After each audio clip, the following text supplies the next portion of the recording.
오늘은 그 성경 시대를 개관하는 시간을 좀 가져보고자 합니다. 이 개관이란 사전적 의미는 그 전체를 대강 추려서 살펴보는 거예요. 제 강의안 중심으로 진행되니까 제 강의안을 소유하신 분은 활용하시면 도움이 될 겁니다.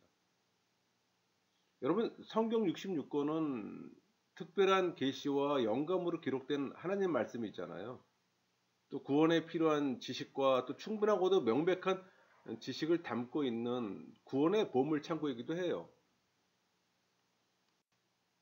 이 성경 66권은 구약 39권, 신약 27권, 총 장수는 929장, 23,214절로 돼 있고 신약은 260장, 7,959절로 구성되어 있어요. 그러니까 인류사의 시작과 함께 히브리 민족사로 구약이 이루어져 있는데 그 핵심은 메시아의 언약이 그 중심 내용입니다. 그러므로 이 성경은 언약의 책이에요. 그 중에 구약은 구원에 주로 초림하실 언약. 그렇다면 신약은 언약의 성취와 그 성취의 완성과 예수님 재림의 언약입니다. 그러니까 그 언약이 그리스도의 성육신 하심으로 이루어졌고 다시 오실 언약으로 이어져 있는 거예요. 여러분, 구약은 히브리어하고 아람어로 기록되어 있습니다. 그 내용은 창조부터 예수님 전까지, 그러니까 이야기, 그러니까 이스라엘 중심이 되는 거죠. 그러니까 오실 메시아, 옛 언약을 얘기하는 겁니다. 신약은 27권으로 되어 있고 헬라어로 기록되어 있잖아요. 그러니까 예수님부터 인류의 종말까지 이야기입니다. 그러니까 새 언약이 기록되어 있는 거고. 그러니까 하나님께서 잃어버린 세상을 되찾으시는 이야기예요. 여러분이 성경 기록의 역사의 연대를 보면 약 1600년 정도, 그러니까 구약이 1500년에 신약이 한 100년 정도, 그 정도 기간으로 봅니다. 그러니까 기록한 성경 기자는 43명이고 또 그들의 신분은 다양해요. 또 어떠한 경우에서 어떻게 기록했던지 그 의미는 타락한 인류를 구원하시려는 하나님의 계획이 또 예언되어 있습니다. 또 그 예언대로 성취된 증거가 또 가득 차 있고 또 생명과 은혜가 넘쳐 흐르며 믿는 각자들에게 그 말씀이 실현된 것으로 드러나 있습니다. 이 성경 연구의 목적은 단순해요. 하나님을 경외하며 사랑하는 법을 배우기 위함입니다. 근데 여러분, 이 성경이 정경으로 인정받는 그 정경 캐논이라 그랬죠. 그게 구약하고 신약하고 달라요. 구약은 AD 90년에서 그 100년, 그 10여 년 동안 얌리아 교회에서 정경으로 채택됐다면 신약은 AD 397년 카르타고 회의에서 채택됐어요. 근데 정경으로 선정할 때 원칙이 있어요. 그게 사도성, 내용성, 보편성, 영감성인데 이 사도성이라 하면 그 사도들이 직접 기록해야 하는 겁니다. 그러니까 직계 제자들이 서술한 거예요. 내용성은 또 진리인가 사실인가. 보편성, 모든 교회가 보편적으로 받아들이는가. 그렇다면 영감성은 읽을 때 영감을 불어일으키는, 그러니까 영감으로 기록되었다는 증거입니다. 여러분, 이 정경이 완성한 후에는 직통 계시가 이제 마감됐다고 봅니다. 그러니까 또 다른 계시로 인한 혼란을 방지하는 거예요. 그래서 성경이 직통 계시입니다. 그러니까 지금도 직통 계시를 받았다 그렇게 말씀하시는 분들은 교리에 대한 무지함입니다. 신학적 기반이 없다는 얘기예요. 한마디로 신학을 제대로 공부하지 못했다는 얘기입니다. 보통 많은 학자들은 성경의 역사를 12시대로 구분합니다. 창조, 족장, 출애굽, 정보, 사사, 통일왕국, 분열왕국, 포로기환, 침묵, 복음시대, 사도시대 이렇게 12시대로 구분하는데 하나씩 볼까요? 창조시대, 원역사죠. 우리 창세기로 본다면 1장부터 11장까지 얘기입니다. 그러니까 창조로부터 아브람 이전까지, 그러니까 창조, 타락, 홍수, 심판, 바벨탑 사건을 다뤄요. 또 가인의 살인, 노아의 남은 자, 여기가 또 주된 내용이고, 족장 시대, 우리 창세기 12장부터 그 50장에 해당됩니다. 그러니까 이스라엘 민족으로 형성되기까지 4대 걸친 그 족장들과 욥의 일생의 이야기가 주 내용이 됩니다. 다른 말로 믿음의 조상 시대라고 보통 얘기하기도 합니다. 한 300년간의 기간이죠. 그러니까 하나님의 관심의 대상인 사람에게 하나님 나라의 선포, 또 히브리 국가의 시작, 또 유대인의 애굽 도착이 주된 내용이 됩니다. 출애굽 광야 시대, 그러니까 430년간 애굽의 노예 생활을 했던 이스라엘 백성들을 모세가 인도해서 데리고 나와서 약속의 땅으로 들어가기까지 가는 그 훈련의 기간이에요. 그 훈련의 기간은 40년으로 보잖아요. 그러니까 광야 훈련 시대를 얘기를 하는 거죠. 그러니까 하나님을 예배하는 그 민족으로의 준비 기간이라고 할 수가 있어요. 그때 이제 율법이 수여되고, 그리고 레위기잖아요. 그리고 성막이 건축되고, 정복 시대. 그러니까 여호수아의 얘기인데 예배를 통한 영적 전쟁의 승리입니다. 그리고 또 12지파에게 땅을 분배하고 약속의 땅을 정복해가는 과정으로 또 각 지파 기업이 또 형성되던 시기이기도 해요. 그래서 여호수아서의 핵심 화두가 건너다, 취하다, 나누다, 섬기다잖아요. 또 사사시대, 그 왕이 없이 각각 지파 그 공동체와 같은 형태를 이루던 그 시절에 하나님께서 사사를 통해 그 직접 통치하던 시대예요. 근데 그게 또 우상 숭배로 문제를 야기합니다. 그러니까 여호수아의 죽음 이후에 사울왕 즉위까지 그 은니엘, 뭐 드보라, 기드온, 삼손, 뭐 이런 사사들이 나오게 되고, 또 사무엘 시대가 있고, 사무엘의 소명과 사무엘의 또 사역에 대한 얘기가 나옵니다. 이 통일 왕국 시대에는 그 사울의 즉위에서 솔로몬이 죽기까지 120년이죠. 그러니까 왕정 국가로 출발해 영토나 국력에 있어서 전성기를 이루던 시대였어요. 그 언약궤의 회복, 또 예루살렘의 정복, 또 첫 성전이 건축되는 시기이기도 합니다. 이제 분열왕국 시대, 그러니까 북이스라엘과 남유다로 분열됐잖아요. 또 각각의 길을 가던 시대로 점점 하나님과 멀어져가는 멸망의 시기입니다. 그러니까 북이스라엘이 약 200년간 유지가 됐다면 남유다는 350년간 유지가 됐죠. 포로 시대는 70년의 시간이죠. 그러니까 바벨론 포로로 잡혀가 있던 시기로 고난 가운데 하나님을 생각하던 시기입니다. 그러면 다니엘이나 에스겔의 사역이 돋보이고, 또 바벨론 멸망, 또 페르시아의 부흥의 시기이기도 합니다. 포로 기환 시대, 그러니까 페르시아의 고레스 왕의 칙령에 의해서 3차 귀환하잖아요. 두 번의 성전 건축이 있었고, 침묵 시대는 보통 우리 신구약 중간 시대라고 얘기를 합니다. 그러니까 세례 요한이 나오기까지 한 명의 선지자가 나타나지 않았던 침묵의 시간이었어요. 시간적으로 본다면은 한 400년간의 시간입니다. 근데 이 그 신구약 중간 시대는 우리 성경에는 언급되어 있지만 세계사에서는 진짜 다수의 성인들을 배출했던 굉장히 중요한 시기이기도 했어요. 복음 시대는 예수님의 탄생에서 죽음과 부활 승천까지, 그러니까 성육신하신 예수님의 지상생애 기간과 베드로와 요한의 시대, 또 헤롯 왕이 통치하던 시기죠. 사도 시대는 그 유대를 그 팔레스타인으로 명칭하는 게 AD 70년 로마 티투스 장군이었잖아요. 그리고 또 이제 오순절 성령 강림에서 마지막 사도 요한의 죽음까지 그 기간입니다. 그러니까 오순절에서 요한 계시록으로 신구약 66권이 기록될 때까지 성경 시대라고 우리가 보통 얘기를 합니다. 그러니까 초대 교회사의 처음 시대예요. 간략하게 한번 나눠봤습니다. 그럼 좀 더 자세히 들어가 볼까요? 이 창조 시대 원역사라고 얘기를 했죠. 줄거리를 보면은 하나님께서 지으신 이 아름다운 세상을 관리하도록 위임받은 인간은 또 하나님처럼 되려는 교만 속에 범죄하잖아요. 또 그로 인해 인간과 세력은 타락하고.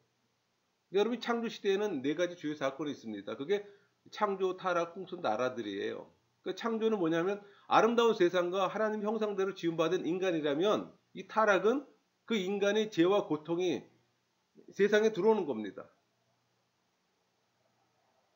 그러니까 선악과 그 뱀의 유혹이 있던 사건과 또 가인의 살인 사건이 있었고 홍수. 그러니까 점점 심해지는 인간 죄악에 대한 하나님의 심판이에요. 그게 우리 창세기 6장에서 9장까지 언급돼 있잖아요.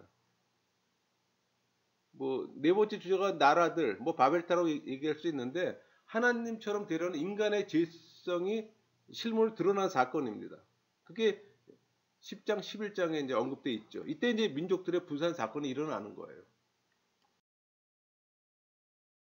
를 정리하면은 큰 민족을 이루어 복의 근원이 되게 하시겠다는 하나님의 약속을 믿고 또 믿음의 조상들은 역경을 헤치며 살아갑니다. 이 족장시대 4명의 주인공들 있잖아요. 아브라함, 이삭, 야곱, 요셉. 그러니까 아브라함은 하나님께 언약을 받은 믿음과 선택된 백성들의 조상이에요. 반면에 이삭은 조용하게 순종의 삶을 살아간 언약의 징검다리라면은 야곱은 생존과 번성을 위해 치열하고 고달픈 삶을 산 뭐 끈질긴 신앙인으로 묘사되어 있죠. 요셉은 이스라엘이 큰 민족을 이룰 수 있도록 애굽이라는 인큐베이터 속에서 인도에 간 그 흠없는 뭐 지도자로 표기되어 있습니다. 출애굽과 광야 시대. 이 시대는 그 하나님께서 언약을 기억하시고 또 이스라엘을 애굽의 노예 생활에서 해방시킨 후에 약속의 땅으로 인도해 가면서 예비하는 그 공동체가 되도록 철저하게 훈련시키는 시기예요. 그러니까 하나님께서는 백성들을 준비하시고 하나님의 또 자기 계시가 드러납니다. 여러분 출애굽과 광야 시대는 주요 사건이 있었어요. 그게 6월절 출애굽과 시내산 훈련, 그다음에 불신앙, 40년간의 재훈련이라고 얘기할 수가 있는데 백성의 부르짖음을 들으신 하나님께서는 강한 손으로 구원하십니다. 또 시내산 훈련은 예배하는 공동체가 되기 위해서 십계명을 받고도 성막을 세우잖아요. 그때 그 와중에 이제 모세가 시내산을 4번 등정하기도 합니다. 이때 십계명의 수여와 또 언약을 체결되고 또 성막 제작과 제사법, 또 거룩한 백성으로의 삶의 규범을 또 보여줍니다. 불신앙. 그러니까 하나님의 약속보다는 현실을 바라본 자들의 실패의 얘기예요. 그러니까 백성들의 원망.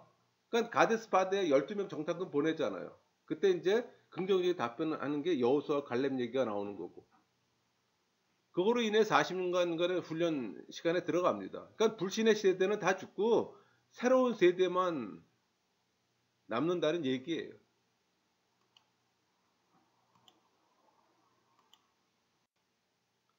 정복시대, 여호수아의 얘기죠. 그러니까 모세 뒤를 이어서 지도자가 된 여호수아는 또 하나님께 주신 권위를 가지고 가나안 정복을 위한 거룩한 전쟁을 또 수행합니다. 여러분 정복시대에는 4가지 주요 사건이 있었어요. 그게 여리고 점령, 아이성 사건, 뭐 가나안 전역 정복, 또 기업 분배 그렇게 나누게 됐죠.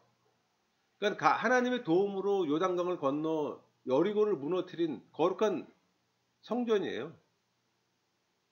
아이성 사건은 아간의 범죄로 인해 패배하잖아요. 또 회개한 후에 또 승리하는 얘기. 근데 여러분 이때 그 아이성 사건의 7장 1절에 그 아간의 범죄가 나오는데 그 아간의 범죄는 헤림 사상을 깬 거예요.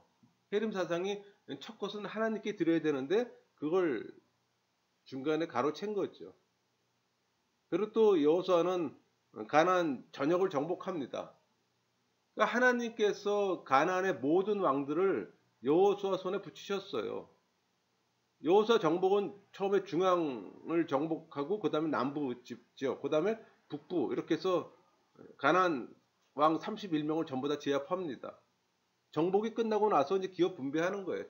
땅을 분배한다는 얘기죠. 각 지파에게. 또 이것이 각 지파에 또 기업이 되었고, 사사시대 그 내용은 그 하나님은 이스라엘이 자율적으로 살아가길 바라셨잖아요. 근데 그들은 반복적으로 범죄했어요. 그래서 그 주변의 압제자를 통해 또 징벌 하면 고통 중에 또 부르짖고, 또 하나님은 사사를 통해 구원하신다는 내용입니다. 그러니까 사사 시대에는 세 가지 그 중요한 개념이 있어요. 그러니까 악순환의 개념이죠. 그러니까 무슨 개념이냐면 범죄하면 또 하나님이 심판하시고, 또 백성들이 부르짖으면 또 하나님이 구원하시는, 그러니까 이런 사이클로 계속 돌아가는 거예요. 여기서 그 사사 시대의 사사라 하면 왕과 제사장, 선제 역할을 했던 하나님의 일꾼입니다. 또 죄의 문제는 뭐냐면 자기 소견대로, 자기 소견에 옳은 대로 행하던 때 나타난 타락의 실상을 그린 책. 단일 왕국 시대. 그러니까 하나님이 마지못해 허락해 주변 국가처럼 이스라엘도 왕정 체제를 갖게 됩니다. 그때 이제 하나님 마음에 합한 왕 다윗에 의해서 국가는 번성합니다. 최고의 번성이죠. 근데 솔로몬의 우상 숭배로 또 분열의 위기에 봉착하고, 이 단일 왕국 시대는 세 명의 왕이 있잖아요. 사울왕, 다윗, 솔로몬 왕이 있잖아요. 사울왕은 초대 왕이지만 왕권의 한계를 넘어선 월권으로 또 하나님께 버림받습니다. 다윗 왕은 영적인 부분과 정치적인 부분에 있어서 또 균형을 갖춘 왕이에요. 그 반면에 솔로몬 왕은 전제 군주제를 확립하고 최고의 번영을 누리잖아요. 그러나 자기 꾀에 자기가 빠진 왕이에요. 또 정략 결혼으로 인해서 우상 숭배에 빠지게 되고, 그게 이제 분열의 원인이 되는 거죠.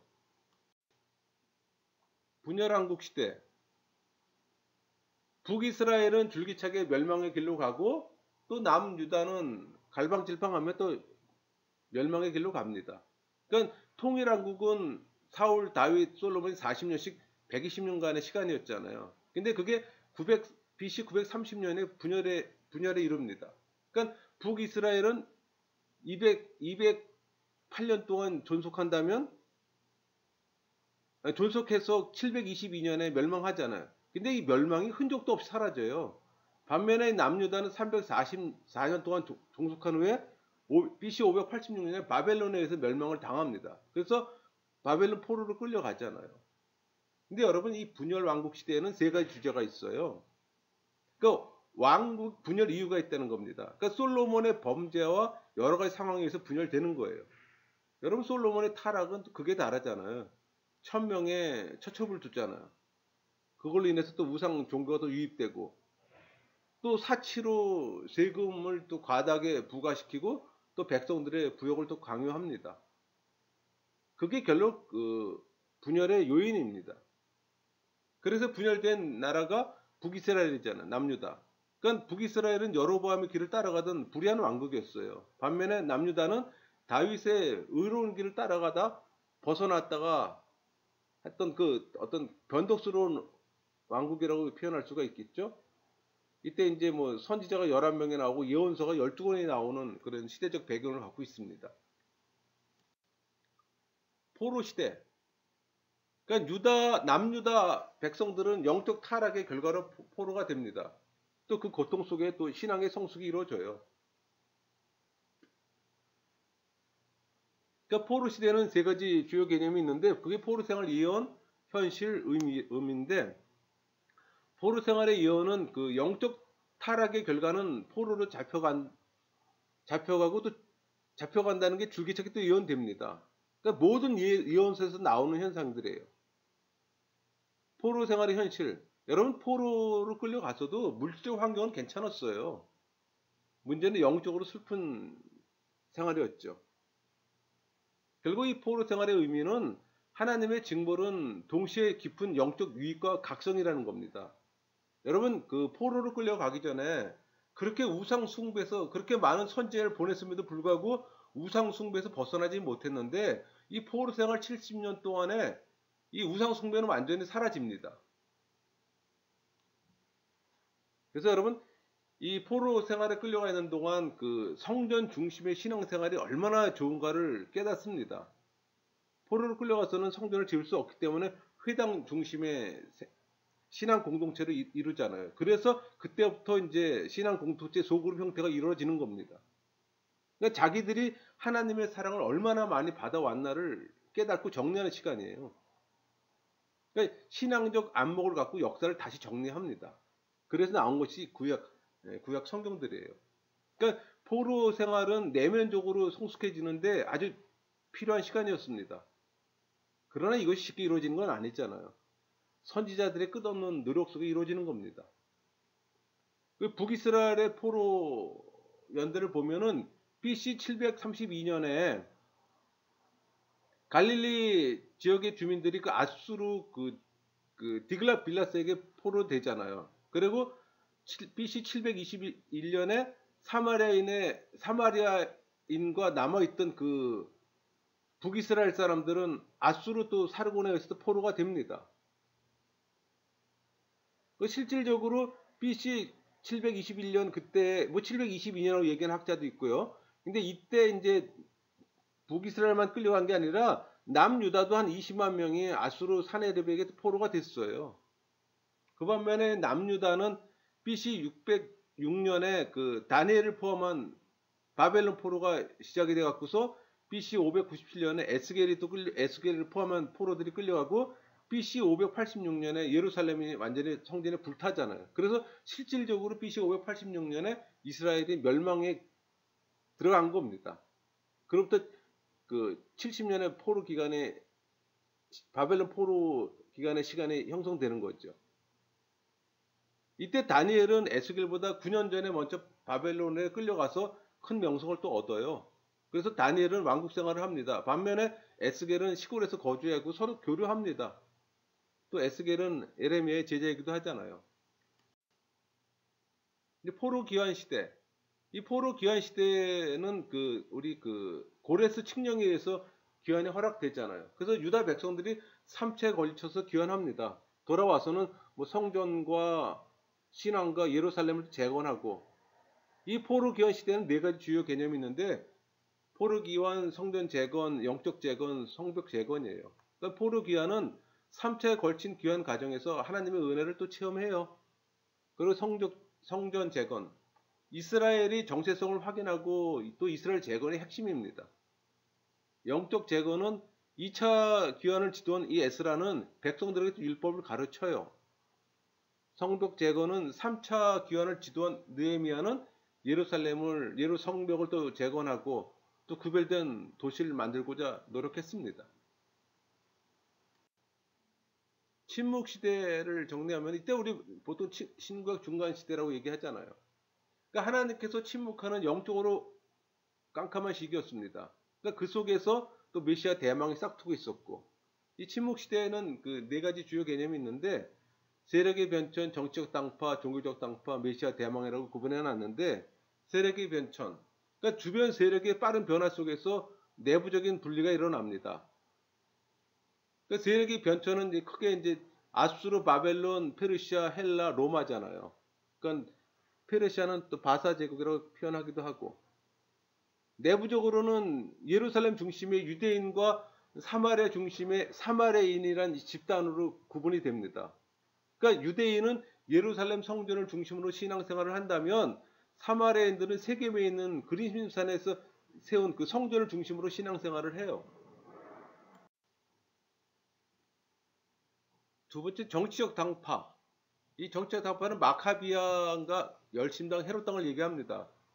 이 마카비아는 그 셀루쿠스 안티오쿠스 4세 그 에피파네스, 이 에피파네스 종교적 탄압에 대항해서 일어나는 반란 세력이 그 모데인의 제사장 그 마따디아가 시작하잖아요. 사실 은 짝퉁 제사장인데 이 마카비 세망치라는 별명을 가진 그 아들 유다로 이어집니다. 그래서 결국 그 BC 164년에 그러니까 12월 14일에 성전 회복합니다. 그때 이때를 기념한 게 그 수전절이에요. 하누카라고 그랬죠. 그 다음에 열심당, 로마를 상대로 암살 테러를 자행하던 그룹이에요. 이들은 세롯, 뭐 갈 그런 게 불리기도 하는데 시카리 자객을 의미합니다. 그러니까 글자 그대로 죽이고 하는 그런 집단이에요. 반면에 헤롯 땅, 그러니까 유대 지역의 분봉왕인 에돔 사람 헤롯 안디바를 추종하던 세력이잖아요. 그러니까 정치적으로는 타협주의자고 또 실리주의자입니다. 그러니까 종종 사두개인들과 동일치되기도 했어요. 이 종교적 당파, 뭐 사두개파, 바리새파, 에세나파로 구분할 수가 있는데 이 사두개파는 다윗에 의해 세워진 사독의 후예라고 자칭합니다. 그러니까 마카비안의 변질된 그 후예인 하스몬 왕가를 지지해요. 또 헬라화를 주장하면서 부와 권력을 추구하던 뭐 귀족주의며 세속주의적 당파였어요. 또 신학적으로는 육체의 부활을 부정했었고, 바리새파, 그러니까 하스몬 왕조가 세운 대제사장을 반대했고 또 평민 중심이면서 경건주의자들이었어요. 그런데 문제는 율법주의에 빠지면서 내면적으로는 세속주의를 지향하는 형식주의자가 되고 만 거죠. 에세네파, 극단적인 경건주의자예요. 우리 하시디안이라고 얘기하는데 광야에 가서 집단 생활하던 무리입니다. 그러니까 세례 요한이 이 에세네파의 일원이었어요. 이때 사해사본이라는 인류 아주 귀중한 유산을 남긴 바가 이 에세네파입니다. 메시아의 대망, 그러니까 핍박과 혼란 속에서 경건한 사람들은 메시아를 기다립니다. 그게 400년 동안의 시간이잖아요. 근데 여러분, 예수님이 오신 시대적 상황은 지중해 중심으로 로마의 패권 시대였어요. 근데 그게 절대적인 절개 찬스였다는 얘기죠. 로마가 지중해 중심으로 지배하면서 언어가 하나 통일돼요. 그게 헬라어잖아요. 사실 로마는 라틴을 썼어요. 근데 그때 이미 헬라 시대에 의해서 헬라어가 국제어가 됐던 거예요. 그래서 그대로 그걸 사용을 했던 겁니다. 그러니까 언어의 통일이 왔어요.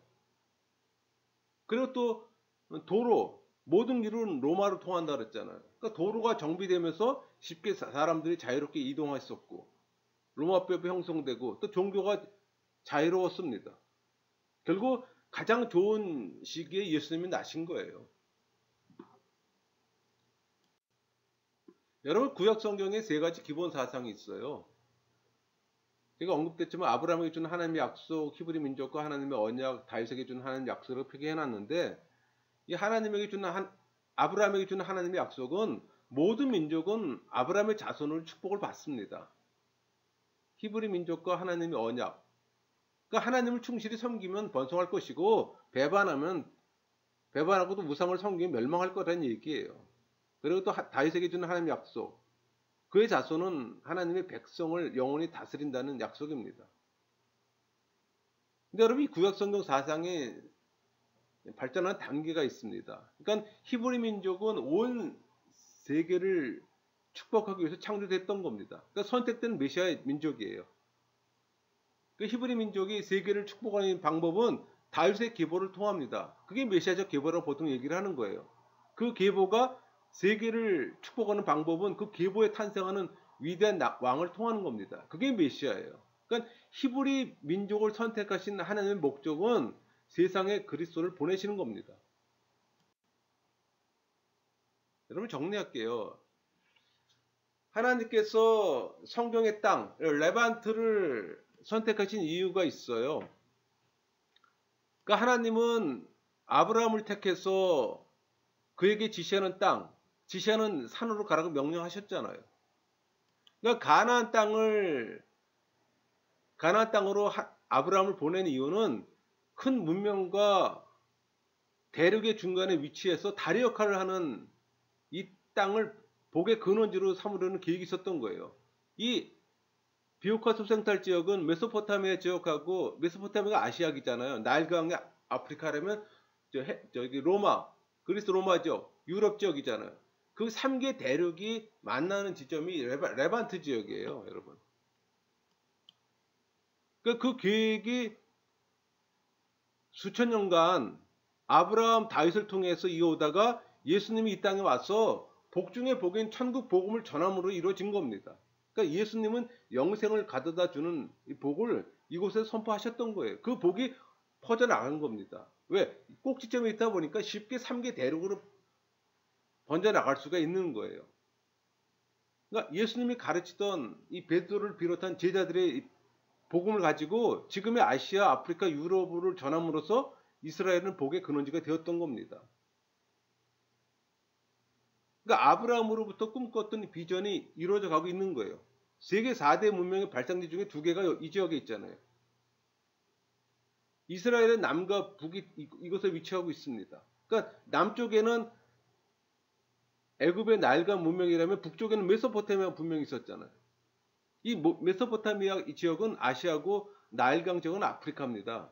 이러다 보니 이스라엘은 2개의 문명과 2 대륙의 다력화를 해주는 거예요. 또 후에 유럽과 또 아프리카를 연결해주는 역할도 하고. 그러니까 하나님의 목적은 우상 숭배를 하는 세상에 그리스도가 오심으로 유일신 사상을 확립하는 겁니다.